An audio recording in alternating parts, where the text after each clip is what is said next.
Welcome again. Today we're going to do mullein or Indian tobacco as they call it. Tons and tons of it grows down south. You got to kind of find a little hot spot in the northern parts of Canada to find it, but it does grow up here. And like I was sharing with you in some of the other videos, before we harvest or do anything with medicines, we always do an offering to show respect. It's not a religious thing in any way, it's just respect towards the plant. And so I'll show you the quickest, a quick and easy prayer that you can do until you understand what the qualities and the value of the medicine is. And later on in life, when you do the prayer, you're going to add those in there, such as mullein's really good for the lung diseases. And so during my personal prayer, I would ask the mullein plant to help anybody that receives it with any lung conditions. Right? It's really good for painkiller. I ask you to help me with painkiller. But the prayer I'm going to share with you right now is for the beginners so that they have all of their bases covered. And whenever you do prayer, you always remove your headdress. And the reason being is because we have the soft spot when we're born with on top of the head. That's also how you figure out whether you're open-minded or closed-minded. If you can pound it, well, like I used to do when I was a young man, and take pride in, look at how hard I can hit my head. Well, that was because I was very, very closed-minded. And as I started opening up my heart, my mind to new thoughts and new ideas, well, now if I tap it like that, it kind of hurts because I'm very open-minded about things now, right?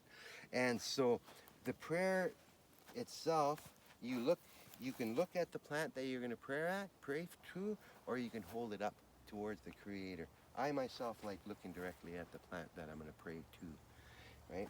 And so it's to the mullein plant, I offer you this tobacco to show my gratitude and appreciation for giving up part of your life so that we may use you only in a positive way while making medicines. I ask that you share your magical powers, your spiritual powers, and your healing powers with whoever may need it. Oh. Now, if I was collecting this medicine for a specific person, instead of whoever may need it, I would say that person's name. But that medicine would only directly go to that person individually. Because I'm gathering this for making medicines and distributing out in the community, I had to use the wording of whoever may need you, right? Now, when we're gathering mullein plants, this is a 2-year-old right here. On average, they'll live for 2 seasons. This one here is good to have external use for the leaves. And this thing here is actually really good for survival. If you're by a lake and you're starving or whatever, you can break one of these off. You'll place it in the lake, and there's a drug in here that drugs the fish to where they get kind of docile and they'll float up top. So you can just go in the lake and start grabbing the fish, right? Also, they call this white man's toilet paper, and it's really good for toilet paper too, right? Because you can't just use any leaf out there for toilet paper, trust me. Not any leaf works. Like, you wouldn't want to use a Devil's Club leaf for sure, right? So this is really good for the external gathering of what we use the mullein for, and I'm going to do video number 2 with just what the mullein does, because it does a wealth of things. But the ones that we gather for internal use and for oils and stuff are the first years, and that's these ones here. And the difference between it is this one here has a nice little bud at the top of it. This one here has the stalk on it. So this is the first year, this is the second year, right? And because I made the prayer already, what I'm going to do is I'm going to leave this top part here, but I'm also going to leave all of this or rotten part at the bottom. I'm going to try to take from this part here. And when I take from it, I just grab it, snap it down. Snap it down. If you pull up on it, it works too. So it's up to you what you prefer, whether you go up or down. And never take too much of anything off of any plant. And I'm taking these big adult guys, and that's good there.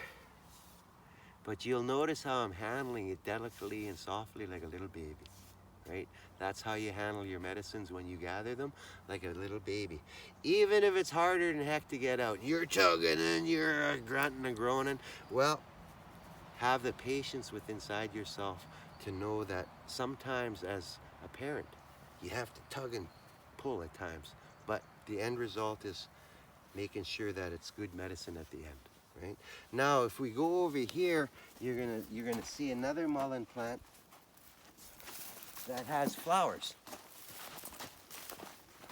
Now, these flowers are gathered. It's a painstaking thing, and it takes commitment to do it because you have to go out every day, because different flowers are going to pop out every day. And when we're gathering these flowers, we're literally picking one at a time. And I usually have this cute little jar because it looks cool. And put them in there. And if I get a zoom in, you'll see I do have some flowers here. Those guys I'll probably come back and get tomorrow. Right? And so these guys here, I'd never prepare right away because the water and oil don't get along together at all. They just don't get along. So I'm going to give these guys probably a 12-hour to a 24-hour period of drying. This first batch might actually be 3 or 4 days drying, because tomorrow when I get the other batch, I'm going to put it together. I'm going to just keep adding in. And then eventually I'll have myself a nice little jar full. From there I'll add my olive oil, and then I'll seal it, date it, and then put it away in a cool, dark place. And this stuff here from the flower is specifically made for ear problems that you have. And sideline wise, I was too lazy to go run and get a bottle of the oil. I had my mullein flower oil sitting right on the table. My wife grabbed it, started rubbing it on her knee, her painful knee. She had an ACL operation, and damned if it didn't work for painkiller too. So it turned out like, oh hey, it's good painkiller too. Right? And so, like I said, the ones that are flowering, you use for external use. Also, what I would do here is just the leaves themselves. I'd probably use this much here. I would put it in a small pot, bring the water to the boil, put these guys in there, and break them up. Put it in the pot, get a towel, put it over my head. Oh, as a smoker, just cleared everything up. Just cleared everything up. And my wife got sick last fall. In order to avoid the same sickness she got, I put that towel over me, I breathed it in, and it was just awesome. I didn't get the same sickness as she got. She had this chest cold. And so she had already had it for 3 or 4 days. I asked her to do it. She didn't really want to do it, so I did it myself. And because I was doing it myself, she thought, well, I'll do it too. The next day she woke up feeling great. And I always remember, laughter is the best medicine, and COVID is happening for us, not to us. Have a great day.